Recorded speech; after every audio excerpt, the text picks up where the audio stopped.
नमस्कार, बहुत स्वागत है आपका। आप देख रहे हैं ग्रैंड धर्मा सन्मार्ग। सोमवार के दिन भगवान भोलेनाथ का दिन है और बैसाख के महीने में शिव जी की विशेष उपासना भी करने का विधान है। देखिए, बैसाख का महीना हिंदू कैलेंडर का दूसरा महीना है और हिंदू धर्म में बैसाख को एक पवित्र महीना माना जाता है। बैसाख के महीने में अगर तीर्थों में स्नान किया जाए तीर्थ जल से, और अगर आप तीर्थ जल से स्नान नहीं कर पाते हैं तो कम से कम घर में ही नहाने के पानी में गंगा जल डाल के नहा लें, या आप तुलसी के पत्ते डाल के नहा लें, या दुर्वा घास डाल के नहा लें। कोई भी चीज़ डाल के नहा सकते हैं। वैसे तो ये भी कहा जाता है अगर बैसाख के महीने में आप काला तिल नहाने के पानी में डाल के नहा लें तो जीवन के आदि व्याधि रोग कष्ट दूर होते हैं। बैसाख के महीने में पितरों को जल देने का विधान है। पितर देवों के निमित्त आप जल दे सकते हैं। लोटे में एक चुटकी काला तिल डालकर भगवान सूर्य को जल दे दे, वही हो गया। अब जल दान करने का भी विधान है, यानी बहुत सारे लोग इस समय जल दान करने का रास्ते में, क्योंकि गर्मी का मौसम है, तो लगाते हैं। तो आप चाहें तो जल से भरा हुआ घड़ा आप कहीं ऐसे जगह रख दें जहां आने वाले जाने वाले लोगों को कोई दुकान के आगे रख दें, लोग पानी पी सकें। ऐसी व्यवस्था भी आप कर सकते हैं। वैसे बैसाख के महीने में भगवान शिव, भगवान विष्णु की पूजा और पीपल के पेड़ पर जल अर्पित करने का भी विधान है, तो आप ये प्रयोग भी कर सकते हैं। लेकिन आज हम बात कर रहे हैं भगवान शिव की। तो भगवान शिव जो ब्रह्मांड के प्रतीक हैं, बैसाख में शिवलिंग के ऊपर पानी का कलश या घड़ा स्थापित करना चाहिए और इस घड़े से पानी की बूंदें शिवलिंग पर बूंद बूंद गिरती है जिस तरह, तो आपके जीवन की समस्याएं भी उसी तरह से बहकर दूर हो जाती है। तो शिवलिंग पर जल गिरे ऐसा घड़ा लगाने का आप व्यवस्था कर सकते हैं, आपके लिए संभव हो तो। इस महीने में सत्तू, तरबूज और पीने के पानी का जल से भरा हुआ घड़ा का दान करने का विधान है। कहा जाता है ऐसा करने से जीवन के सुख बढ़ते हैं, कष्ट कम होते हैं। भगवान शिव को अगर बैसाख के महीने में जल और दूध से अभिषेक करें तो ग्रहों की बाधाएं दूर होती हैं, सुख समृद्धि की प्राप्ति होती है।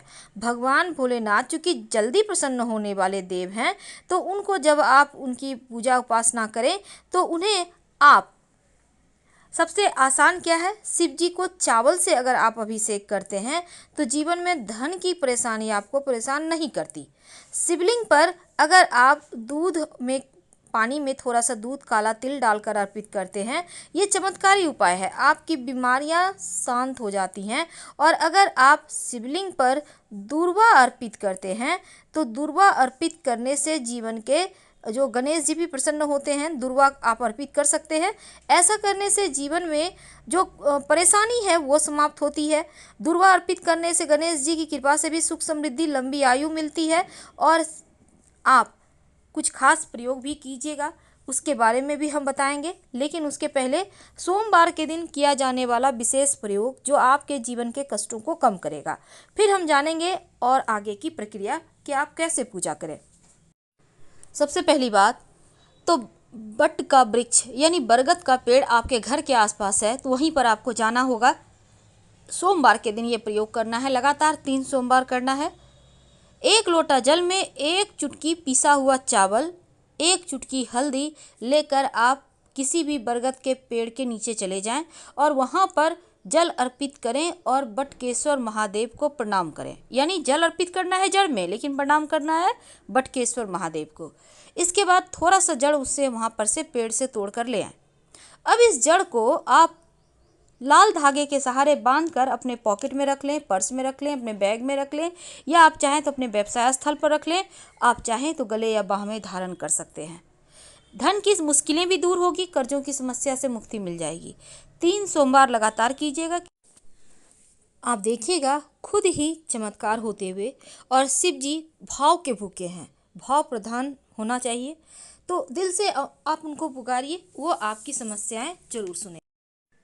अगर बैसाख के महीने में शिवलिंग पर रोज धतूरा चढ़ाया जाए तो घर और संतान से जुड़ी समस्याएं दूर होती है और संतान को सभी कार्यों में सफलता मिलती है। अगर आप नियमित रूप से आंकड़े का पुष्प की माला बनाकर शिवलिंग पर अर्पित करें तो समस्त मनोकामनाएं पूर्ण होती है। और अगर इत्र अर्पित करें तो लक्ष्मी अस्थायी रूप से आपके घर में वास करती हैं। वैसे लक्ष्मी को प्रसन्न करने के लिए शिवलिंग पर आप अक्षत यानी चावल भी अर्पित कर सकते हैं।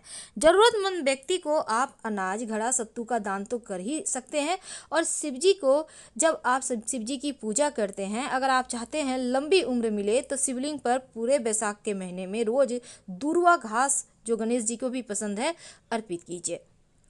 अब बैसाख के महीने में दान का भी विधान है। तो आपको जब भी कोई गाय मिल जाती है तो गाय के लिए पानी का या हरा चारा का व्यवस्था कर दें, थोड़ा ही सही, तो आपको इसके पुण्य अद्भुत मिलेंगे। कई बार क्या होता है, शत्रु विरोधी बहुत परेशान करते हैं, आप टूट से जाते हैं, जॉब करते हैं वहाँ शत्रु हैं, घर परिवार में अपने ही लोग आपसे शत्रुता कर रहे हैं, आपके पड़ोसी शत्रु हैं, आपका बिजनेसमैन है आप, वहाँ शत्रु हैं, आपके स्टाफ आपसे जलते हैं, क्या करेंगे? बैसाख के महीने में एक छोटा सा प्रयोग कीजिए। आपको ज़्यादा कुछ नहीं करना, बस आपको लेना है काली मिर्च के 11 दाने और उसको कूट लें। पाउडर नहीं चलेगा, साबुत काली मिर्च लें, उसको कूट लें। अब इस काली मिर्च को कच्चे दूध में डाल दें, ले जाकर सोमवार के दिन, बैसाख के महीने में जितने भी सोमवार आप कर सकते हैं, शिवलिंग पर अर्पित कर दें और फिर 1 लोटा जल अर्पित कर लें। शिव जी से प्रार्थना करें कि जीवन की मुश्किलें दूर हो जाए। फिर देखिए कैसे आपके शत्रु शांत हो जाएंगे, आपको कभी परेशान नहीं करेंगे, कभी पीड़ाएं नहीं देंगे। शिव जी यानी शिवलिंग पर जब आप जल अर्पित कीजिएगा तो जल अर्पित करने से स्वभाव शांत होता है। केसर शिवलिंग पर अर्पित करने से हमारी सौम्यता बढ़ती है। चीनी यानी शक्कर अर्पित करने से, शक्कर से अभिषेक करने से सुख समृद्धि बढ़ता है। शिवलिंग पर अगर इत्र अर्पित करें तो विचार पवित्र होते हैं, गलत कार्य की तरफ हमारा मन नहीं जाता। अगर दूध और दही यानी पहले दूध अगर अर्पित करें तो आपका स्वास्थ्य अच्छा रहता है, बीमारियां दूर रहती है। दही अर्पित करने से स्वभाव गंभीर होता है, जीवन में आने वाली परेशानियां दूर होती है। घी अर्पित करने से हमारी शक्ति बढ़ती है, संतान की प्राप्ति होती है, संतान का डेवलपमेंट होता है। चंदन अर्पित करने से हमारा व्यक्तित्व आकर्षक होता है और इससे हमें समाज में मान सम्मान, यश मिलता रहता है। अगर शिवलिंग पर शहद अर्पित करें तो हमारी वाणी में मिठास आती है और इसी वाणी के दम पर हमारे शत्रु भी मित्र बन जाते हैं। भांग अर्पित करने से हमारी जो कमियां हैं, हमारी जो बुराइयां हैं, वो समाप्त हो जाती है और जीवन की परेशानी, पीड़ाओं से मुक्ति मिलती है। शिवलिंग पर अगर आप हरा मूंग अर्पित करें तो आप कि ऐसी कोई भी कामना नहीं रहेगी जो पूरी ही ना हो। यानी मूंग अर्पित करने से शिव जी अतिशीघ्र प्रसन्न होते हैं। अगर शिवलिंग पर आप तिल अर्पित करते हैं जल में डालकर तो सभी प्रकार के क्लेश मिटते हैं, पितृदोष शांत हो जाता है, मानसिक शारीरिक स्वास्थ्य अच्छा रहता है। अगर शिवलिंग पर आप गेहूं अर्पित करें तो ऐसा करने से मान बढ़ता है, संतान का सुख बढ़ता है। जो भी आप अर्पित कर सकते हैं, शिव जी प्रसन्न होते हैं। अगर लौंग अर्पित किया जाए शिवलिंग पर तो राहु केतु की परेशानियों से मुक्ति मिलती है, राहु केतु शांत हो जाता है। शिवलिंग पर अगर अक्षत अर्पित किए जाएं तो ऐसा करने से आपके जीवन में देवी लक्ष्मी की कृपा बढ़ती है। फल अर्पित करने से जीवन में आपके कभी किसी चीज़ की कमी ही नहीं रहती, अक्षय फल की प्राप्ति होती है। अगर आप जब भी शिव जी की पूजा करें तो सबसे अंत में दक्षिणा जरूर अर्पित करें। एक पान के पत्ते पर एक सिक्का रख लें, लौंग, इलायची, थोड़ी सी मीठी वस्तु रखकर अर्पित कर दें। कमल का पुष्प अर्पित करें तो जीवन में ऐसी कोई भी चीज़ नहीं, मनोकामना ऐसी कुछ हो ही नहीं सकती जो आपकी पूरी ना हो। शिव जी को आप फूलों का श्रृंगार कीजिए, शिव जी बहुत प्रसन्न होते हैं और आपके जीवन में भी यश वैभव बढ़ता है। शत्रु विरोधी ज़्यादा परेशान करे तो शिवलिंग पर लाल गुड़हल के पुष्प अर्पित करें तो शत्रु विरोधी शांत हो जाते हैं। वैसे बेले का पुष्प अर्पित करने से जीवन में खुशियाँ आती हैं और जीवन महकता रहता है। एक बात हमेशा ही याद रखिएगा, ये तो थी अपनी मन्नत के अनुसार, अपनी सुविधा अनुसार आप शिवलिंग पर क्या अर्पित करें। ये सभी चीज़ें आप घर में भी अर्पित कर सकते हैं, पर जो हमने आपको टोटका बताया वो मंदिर जाके करना है। और जब आप सोमवार के दिन शाम के वक्त पास के किसी भी शिव जी के मंदिर में जाकर एक दीपक जला दे, सरसों के तेल का भी जला सकते हैं।